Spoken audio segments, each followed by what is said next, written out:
every company that I get hired to train, every single one of them, I'd say 75 to 80% of the profiles are bad.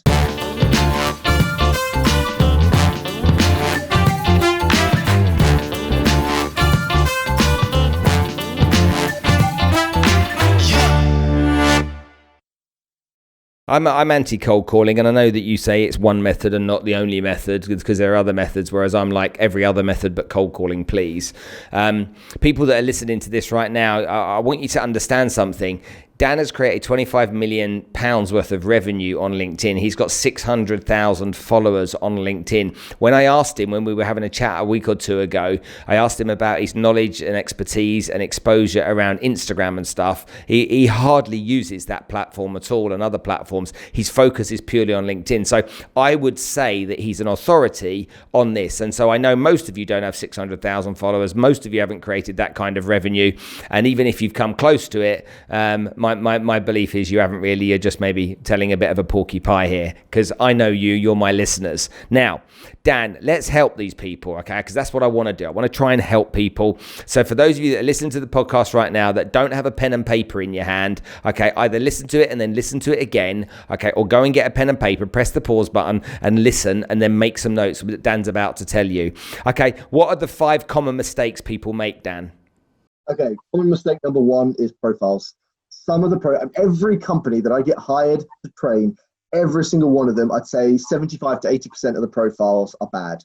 They're missing information, they're poorly put together, they're disorganized, they're cluttered, or they're self-focused. So tip number 1, you need to upgrade your profile. If I list the 5 first, we can then break down the tips for each of them. Number 2 is content. Again, 75 to 80% of most people out there, if they're sharing anything, they're just resharing the company's posts and blind resharing it. They're just clicking the share button and away it goes.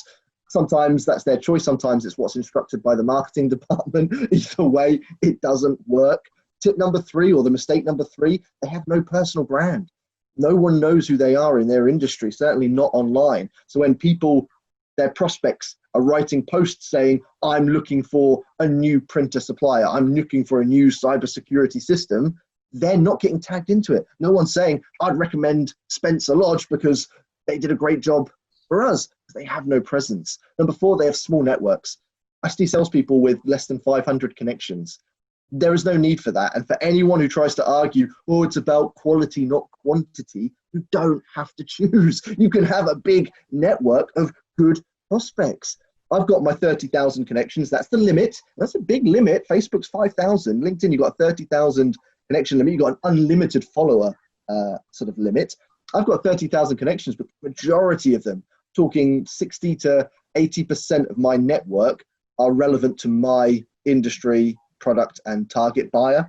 You don't need to choose quantity or quality. You can do both. You've got a good opportunity with LinkedIn. The last piece is messaging. So again, a lot of the messaging that salespeople are sending aren't great. They're either copying and pasting email templates into LinkedIn messages, they're pitching horrendously, or they're just bland and not personalized, not relevant to the person they're sending it to.